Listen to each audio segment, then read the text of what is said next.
Welcome to V2T IELTS Listening Forecast. In this test, you will practice a full IELTS listening forecast with audio, subtitle, and answers designed in the Cambridge exam style. The test includes Part 1 to Part 4, just like the real IELTS exam. Get ready, focus carefully, and good luck with your practice.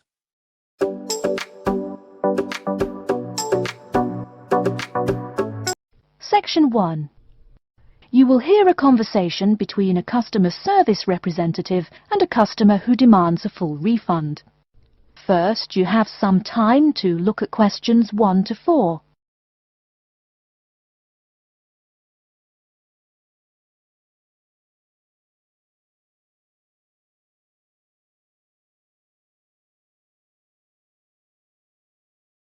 You will see that there is an example which has been done for you. On this occasion only, the conversation relating to this will be played first. Hello and welcome to Under Pressure Enterprises Customer Service Department. This is Kelly. How may I help you? Yes, I'm calling about one of your rice cookers I just purchased. The customer says that he is calling about one of the rice cookers he just purchased. So, rice cooker has been written in the space. Now we shall begin. You should answer the questions as you listen, because you will not hear the recording a second time. Listen carefully and answer questions 1 to 4. Hello and welcome to Under Pressure Enterprises Customer Service Department. This is Kelly. How may I help you? Yes, I'm calling about one of your rice cookers I just purchased. What seems to be the problem, sir? Seems? There's no seeming about it. The blasted thing shoots hot steam all over the place, that's what. It nearly scalded my hand when I went to open it. Why, it could have killed the cat or something. It could have exploded and killed my wife and me. Sir, please calm down. As long as the steam escapes the cooker, it won't explode. So you're telling me there's no problem? Are you calling me a liar? Sir, no one is calling you a liar. Yes, so I demand a full refund. Under Pressure will be happy to refund your money, sir. Now, I just need some basic information. Okay. Sorry, I do tend to get a little hot under the collar. My wife tells me to slow down. So, what do you need to know? Sir, don't worry. I just need to ask you the model number of the cooker. Where are my glasses? Here. Let's see. It's R242. R242. Okay. And how much did you pay for the product? £89.99. It was on sale, I guess I should tell you. Thank you, that's honest of you. Now, where did you buy the cooker? Which store and which branch? At that big Electric Life appliance store downtown. The city centre branch? That's the one. And you say the problem is that the steam escapes? Yes, it does. No problem, sir. If there's steam escaping, clearly the cooker is broken or defective. So we have an R242 cooker with an escaping steam problem. It was bought from Electric Life City Centre branch for $89.99. Is that correct? Yes, that is correct. Oh, I nearly forgot.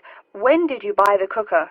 Just as soon as my wife got the crazy idea she'll live longer if she stops eating good English food, roast beef and mash. No, all she says she wants is rice and vegetables and sauces you'd not soak your feet in. Before you hear the rest of the conversation, you have some time to look at questions 5 to 10.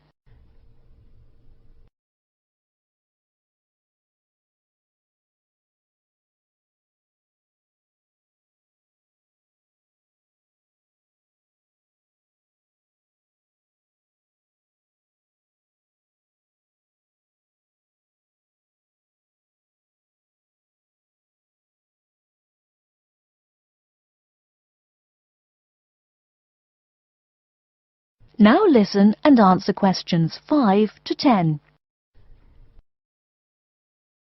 Sir, when did you buy it? Oh, there I go again. Let's see. We bought it just 6 months ago. We hardly use it either. But 6 months? Is that too long? I mean, for the warranty? Very well. That's well within the warranty period. Now, what's your name and address? Name and address? What for? Sir, it is company policy. If you want your money, you must inform me. Money, you say?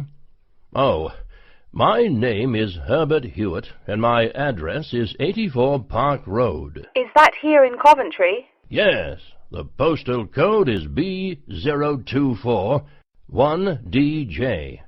But I don't think sending things in the mail is very secure or very efficient.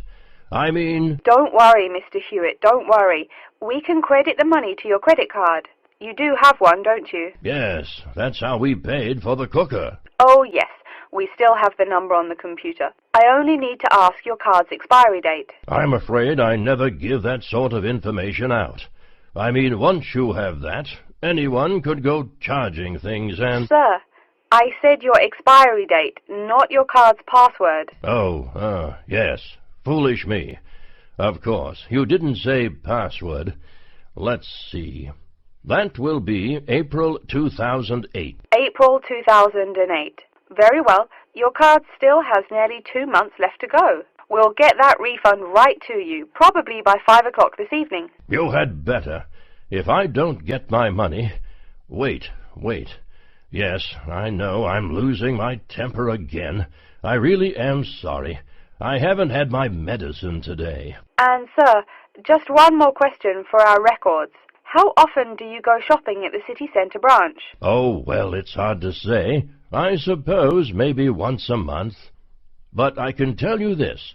If I don't get my refund, I'll never shop there again.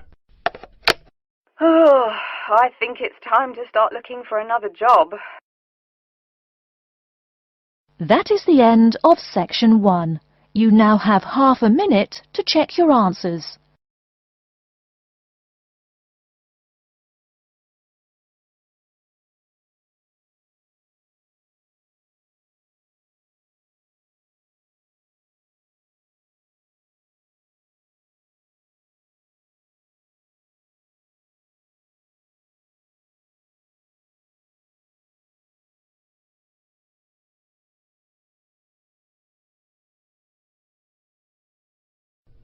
Now turn to Section 2.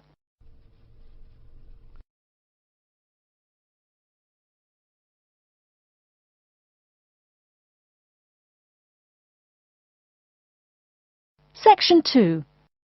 You hear a talk by a counsellor from the University of New South Wales, who will introduce some useful facilities and services on the campus. First, you have some time to look at questions 11 to 15.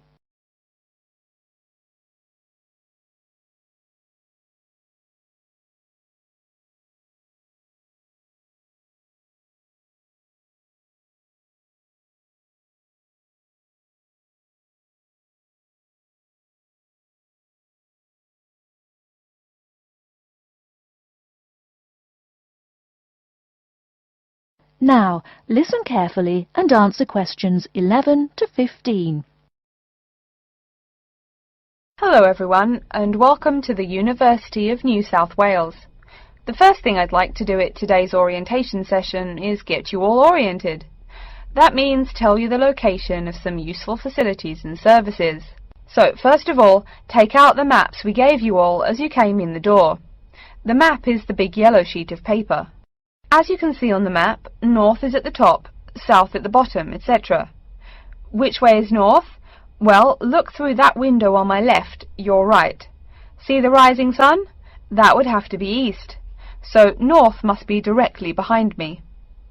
Now, we're at the campus main gate. The recreational facilities are on my right hand, and its opposite is the student centre. No questions? Good. Pretty easy, right? Okay, did everyone eat breakfast at the student food service this morning? Was the food good? Yes, I am joking. I've eaten there too.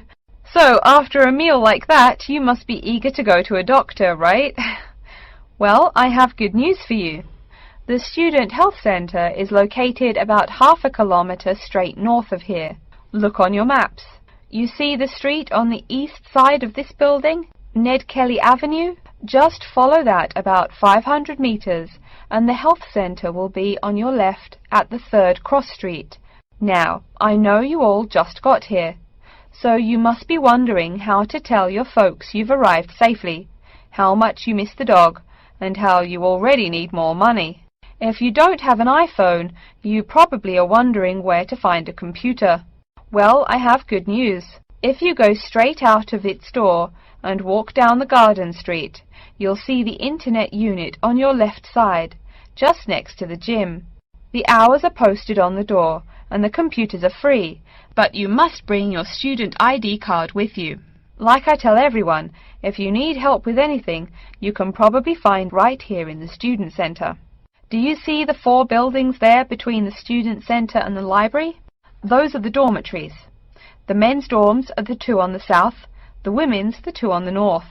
Okay, I'm sorry to have to tell you, but the university has been doing a lot of repairs and remodelling and it's not all done yet, so there may be some small problems with your dorm rooms. Maybe the window doesn't open. Maybe an air conditioner is missing or does not work. If there are any problems, you can go to the complaint office, which is right beside the teaching building between the Parker Street and the Crammer Street. Just tell them your problem and they should have it fixed by the time you graduate in 4 years. I'm joking, but please be patient. There are a lot of little things they need to take care of. Tired of the school food? No? Give it a week. Or maybe you just need a place to get coffee in the wee hours of the night during one of those marathon study sessions. Either way, you definitely have to check out the little cafe just past the women's dormitories. They've got free Wi-Fi, so a lot of students saddle up with coffee and a bagel for hours on end to get work done. Before you hear the rest of the talk, you have some time to look at questions 16 to 20.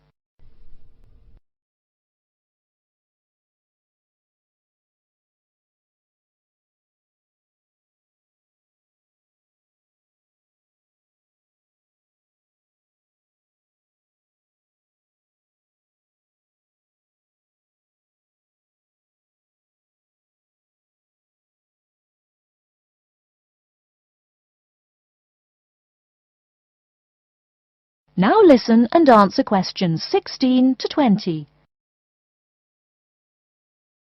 As for the dorm rooms, I have some bad news and some good news.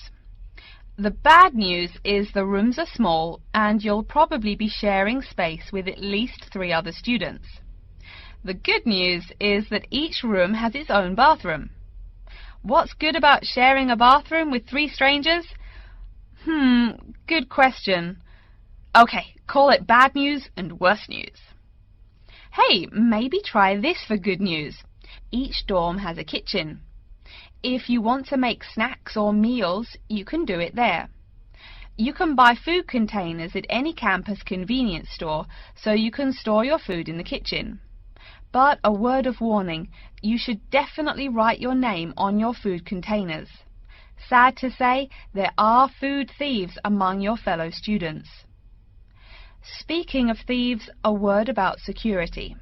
I mean, this is Australia, and we do get drunken bush rangers wandering onto campus. Each of you will be given a key for your dorm room. Don't lose it. You have to pay for any replacement and fill out a bunch of papers too. Red tape, huh?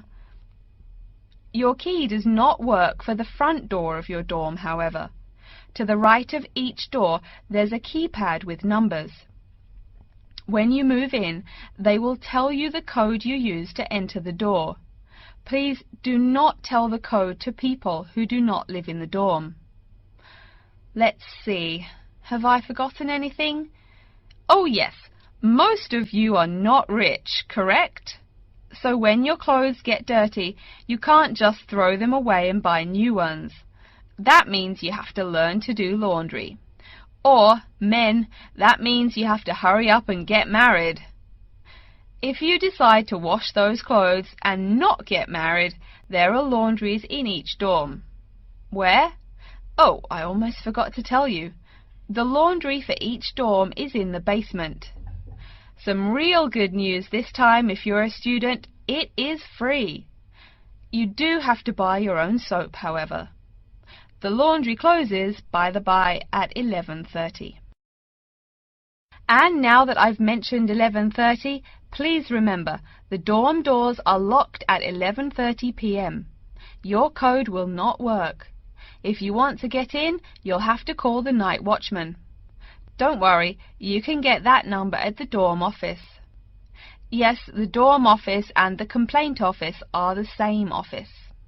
All right then, before we continue, are there any questions? That is the end of section 2. You now have half a minute to check your answers.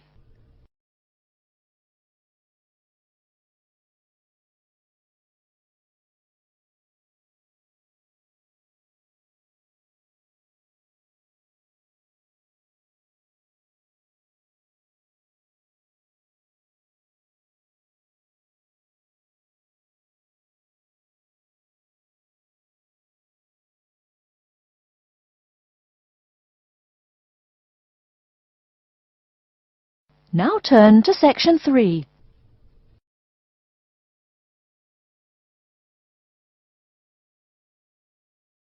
Section 3.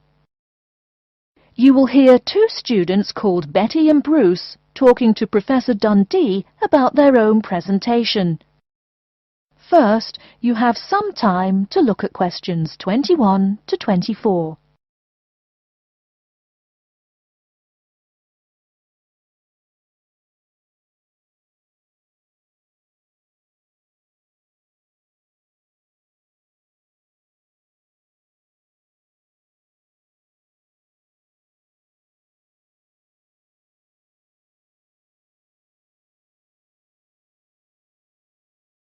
Now, listen carefully and answer questions 21 to 24.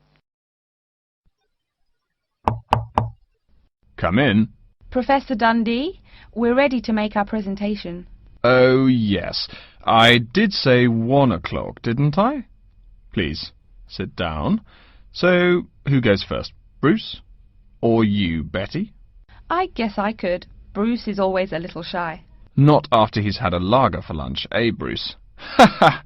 No, Betty really should go first.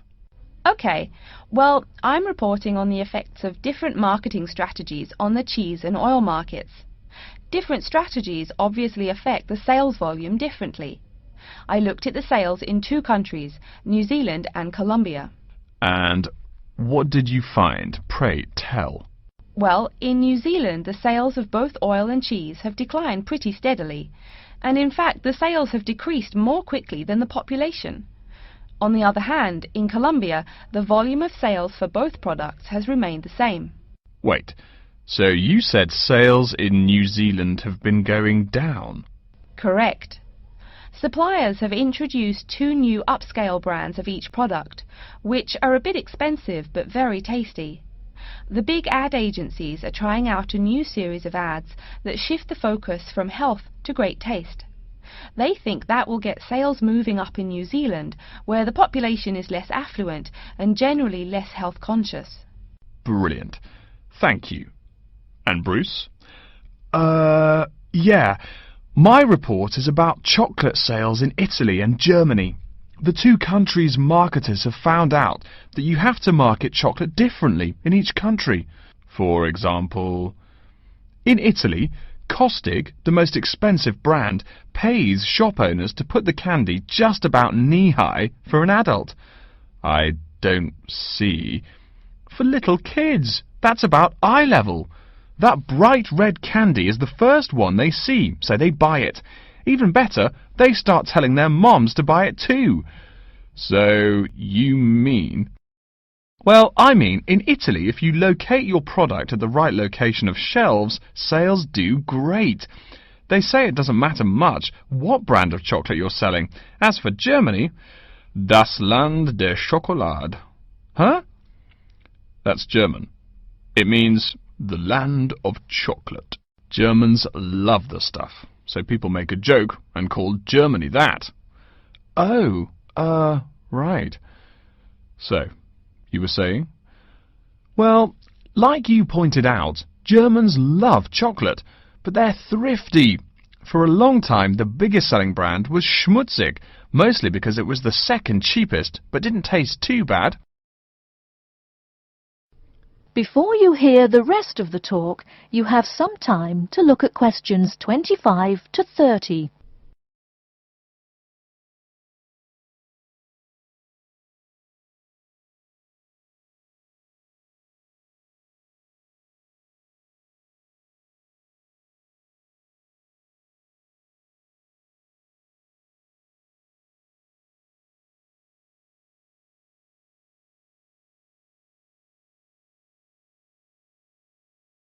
Now listen and answer questions 25 to 30.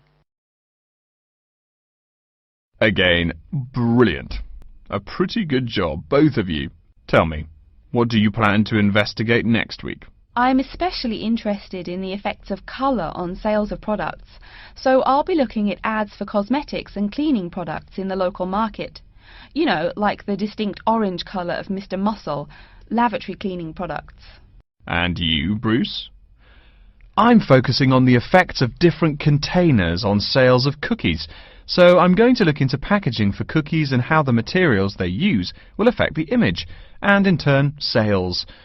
You know, most containers are paper, but some expensive cookies come in metal boxes. The shiny metal boxes catch people's attention, and the image remains in the memory longer. Well, it sounds like you two are all set. But as always in this course, I urge you both to pay much more attention to the advertisement extensions. That's often the key. All right? Any questions for me before you go? No, I think I'm all set. Thanks. Me too. Thanks, Professor Dundee. See you later. That is the end of section 3. You now have half a minute to check your answers.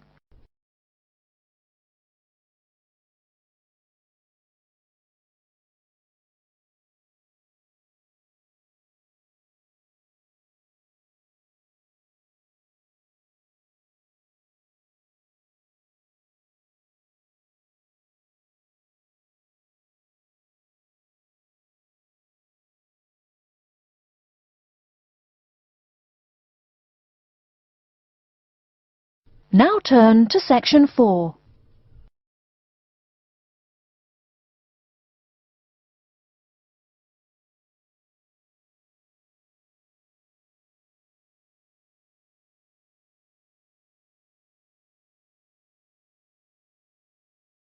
Section 4. You will hear an introduction of the exhibition named 2 Centuries of the Bike. First, you have some time to look at questions 31 to 40.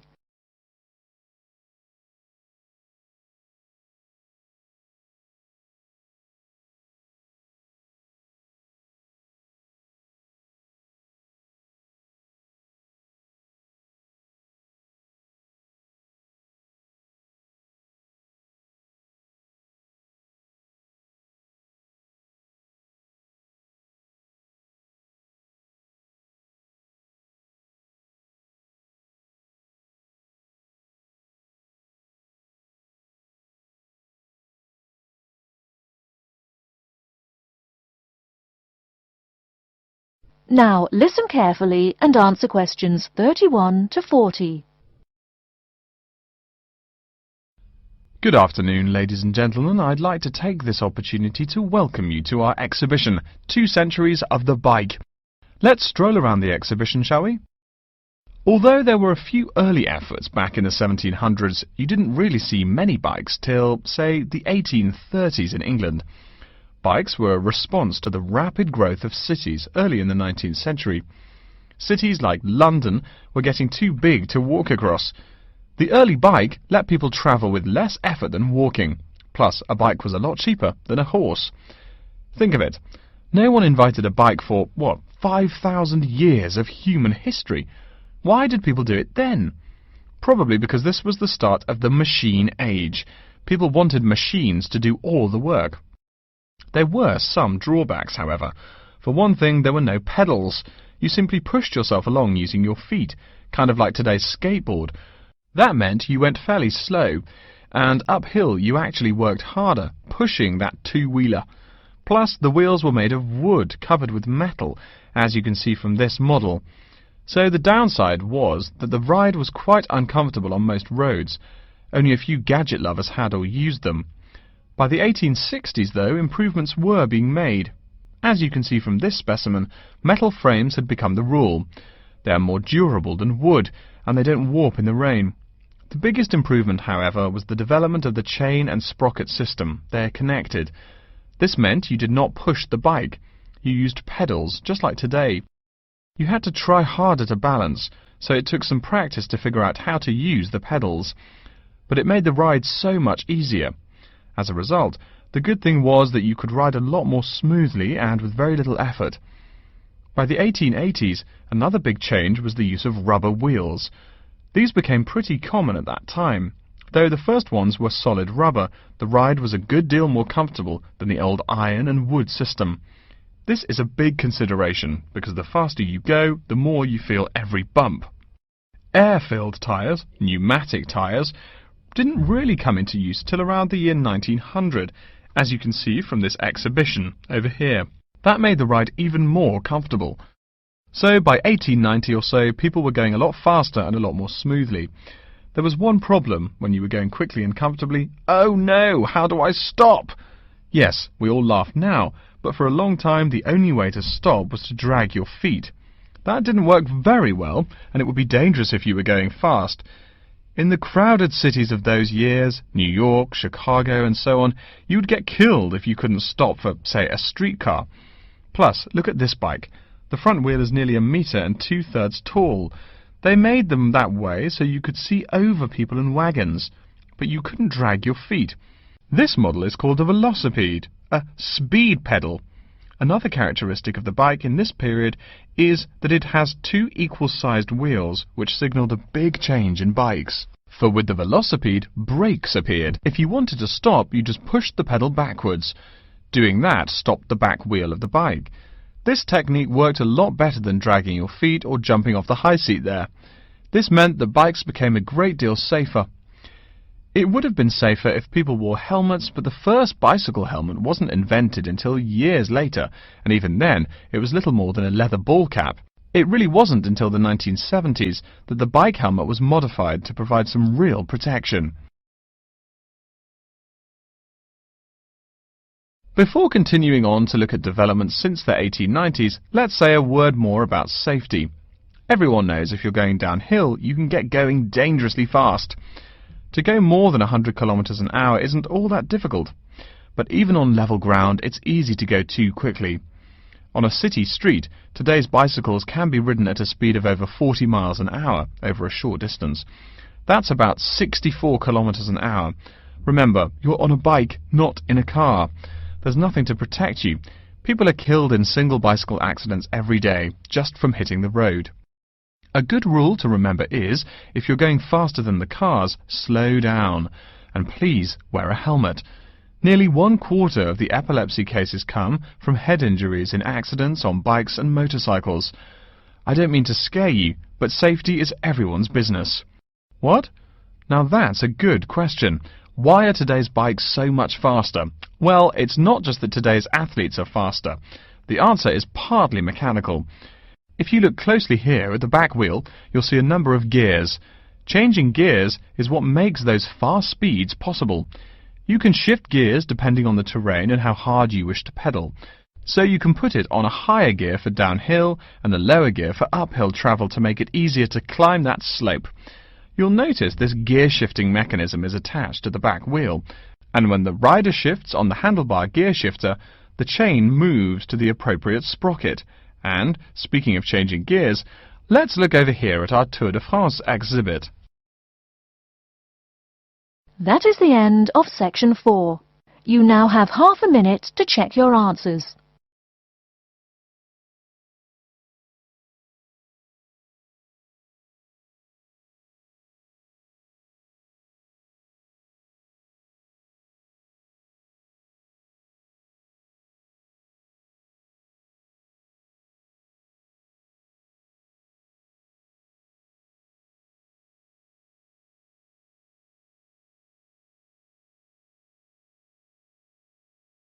That is the end of the listening test.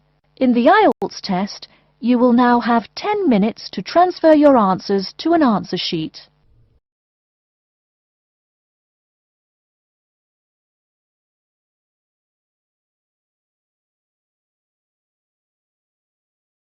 That is the end of the listening section. You now have 2 minutes to review your answers before the test automatically moves on to the next section. Please take this time to check your answers carefully. Make sure all your responses are recorded in the correct places, and review your spelling, grammar, and formatting. Once the time is up, the system will take you directly to the reading section. Please remain seated and stay focused. The next section will begin shortly.